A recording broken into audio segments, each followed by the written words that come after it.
किसानों से खेती छीनने के लिए कृषि नीति बनाई गई थी और आप विद्यार्थियों से शिक्षा छीनने के लिए ये नई शिक्षा नीति है। और आम विद्यार्थियों को शिक्षा नहीं देने की कुल मिलाकर के कहें तो शिक्षा का जो दायित्व है, सरकार उस दायित्व से मुक्ति का ये मसौदा है। पूरी शिक्षा नीति को अगर आप देख लें और जो कुछ भी कहें, कुछ विश्व रिकॉर्ड बनाए हैं शिक्षा नीति ने।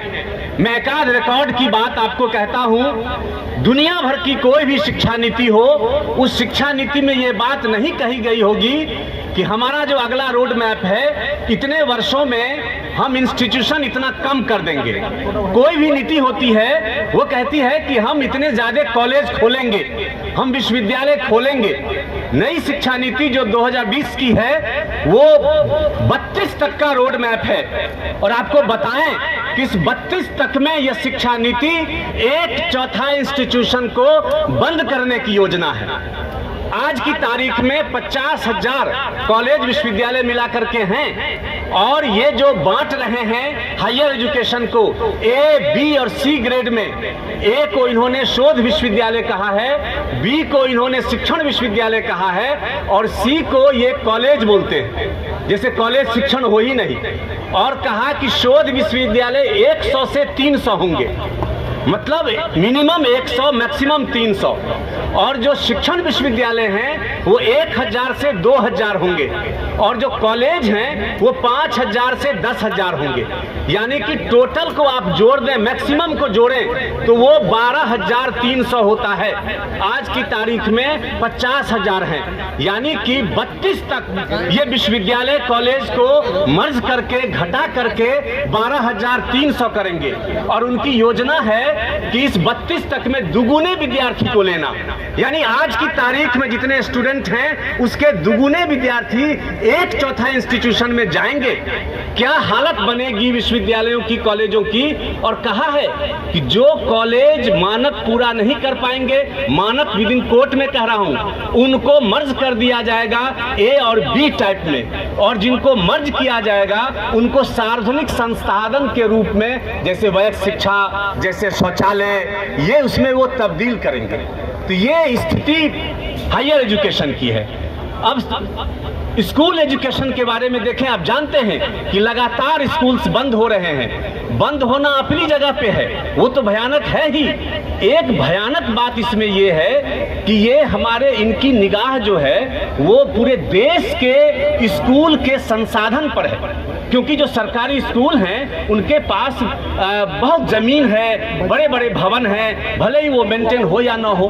हमारे मधुबनी में वाटसन स्कूल बड़ा सा कैंपस है, उसके आधे को सरकार को दे दिया गया है और उसमें वो ऑल इंडिया बैडमिंटन कुछ स्पोर्ट्स क्लब खोलेंगे वो। तो इस तरह से उसमें लिखा हुआ है कि जो स्कूल्स हैं उसके संसाधन नियरेस्ट उस शहर के प्राइवेट स्कूल को दिए जाएंगे। न सिर्फ संसाधन बल्कि ह्यूमन रिसोर्स संसाधन भी, शिक्षक भी, प्लेग्राउंड भी, प्रयोगशाला भी, ये सारी चीजें आधे समय में अपना स्कूल चलेंगे और आधे में हायर करेंगे, भाड़े पर दे देंगे वो प्राइवेट स्कूल को। अब आप समझ सकते हैं कि प्राइवेट स्कूल का टाई लगाया हुआ, अच्छे कपड़े लत्ते पहने हुए जब उसमें खेलने आएंगे, जब प्रयोगशाला में आएंगे, तो जो सरकारी स्कूल के बच्चे तो वैसे ही साइड हो जाएंगे। तो कहने का मतलब है कि धीरे धीरे कई स्तरों पर, एक स्तरों पर बंद करने के लिए, और बंद करने की जो इनकी साइकोलॉजी है, जो लॉजिक है, वो अद्भुत है। वो लॉजिक जरा समझें। कहते हैं कि जहां बच्चे कम हैं उस स्कूल को हम बंद कर देंगे। भैया, भारत जो देश की जो ज्योग्राफी है उसमें कम ज्यादा का कोई मतलब ही नहीं है। हमारे यहाँ पहाड़ हैं, हमारे यहाँ बालू है, जंगल है, वहाँ स्वाभाविक है कि कम बच्चे होंगे। हमारी कोशिश होनी चाहिए कि जहाँ कम बच्चे हैं वहाँ हम बच्चे को लाएं। कोशिश हमारी ये नहीं होनी चाहिए कि जहाँ बच्चे कम हैं उस स्कूल को हम बंद कर दें।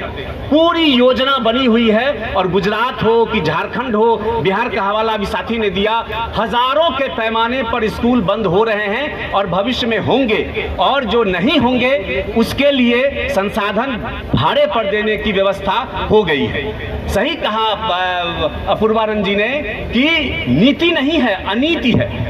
मैं कहता हूं कि नीति और नियत का प्रचंड फर्क है नई शिक्षा नीति में। अगर आप दोनों को अलग करके देखें, क्योंकि जो नई शिक्षा नीति जो बनी जाकिर हुसैन के टाइम से लेकर के अभी तक के शिक्षा नीति की जितनी अच्छी बातें हैं सबको उसमें डाल दिया गया है।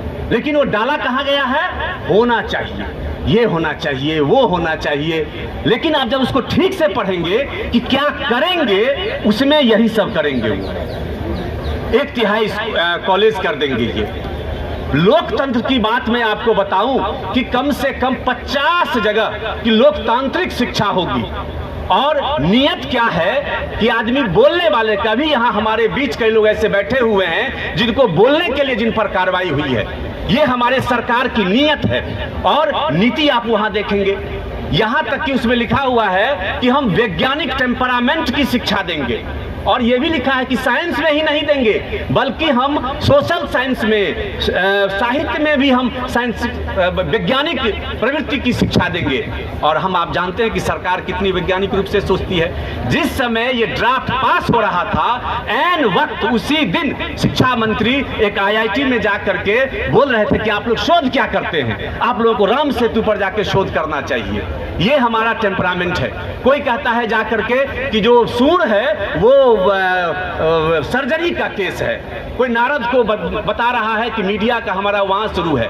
इस तरह के सोच वाले जब शिक्षा बनाएंगे और कहेंगे कि हम वैज्ञानिक शिक्षा देंगे, तो ये पाखंड है, ये छलावा है, ये ढोंग है। और मुझे पूरा विश्वास है कि इस छलावे के खिलाफ आज आप जमा हुए हैं। और इसी तरह से अगर चलता रहा, पूरे देश में ये आवाज पहुंचनी चाहिए कि ये शिक्षा नीति सरकार के दायित्व मुक्ति का पत्र है ये, और पूरे देश के युवाओं को एकत्रित होना चाहिए। और ऐसी स्थिति कायम होनी चाहिए कि या तो ये सरकार जाए या ये शिक्षा नीति जाए। बहुत बहुत धन्यवाद।